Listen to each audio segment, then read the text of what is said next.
I found Portugal to be amazing in terms of healthcare under emergencies.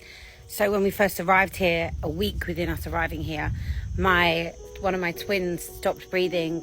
They had croup cough, we found out later, but he couldn't breathe, he was struggling. So I called the ambulance, and 3 cars came within minutes. I mean, I can't tell you how quick they were. They were amazing. They came in, they were so lovely to him, got him straight in the ambulance, called ahead.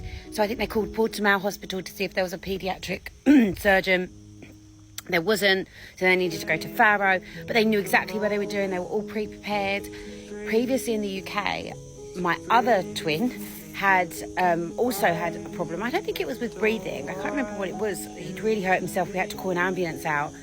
There was a first responder that came that sort of sat with him and just talked to him, but he was like a baby, so it wasn't really great. Someone else came. It wasn't as quick.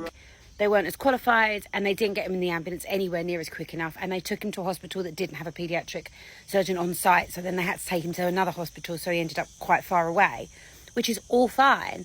But what Portugal did, which was amazing, was when it comes, I think, to children or emergency situations, they are so quick. They have been absolutely brilliant. So people ask me about the healthcare, and from my experience with that emergency, we also had another emergency when my son got bitten by a dog, an Alsatian, and he was literally thrown to the ground. It was really bad. I wasn't here. My husband was here. He was at a surf camp, and again, they were just amazing with him, and the aftercare after that. So redressing all his wounds because he needed that. They pre-made my appointments for me. So I went to the Centre de Salle, went in. The nurses there were amazing. They were so lovely because my son is a bit of a wimp, but also it was a really bad injury, but he is also a bit of a wimp. And they were just really patient with him. So I found the healthcare, when you get to see the doctors and the nurses, brilliant. I really cannot complain. I also have an autoimmune disease. I have a consultant here. She's amazing. I see her every 6 months without fail. I go get my bloods done, then see her. Anything she's kind of concerned or worried about, I get straight in to see bloods just in case, any changes in my blood levels. She's just brilliant. And in the UK, unfortunately, I never even met my consultant. We did it via email.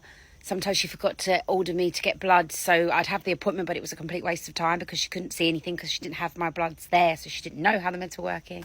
So I've had an excellent experience. When I get to see a doctor, when I get to see a nurse, they are fantastic. So if that's something that you're concerned about, if you were looking to move here or anything like that, I have to say, Portugal outshines the UK second to none from my experience when it comes to healthcare.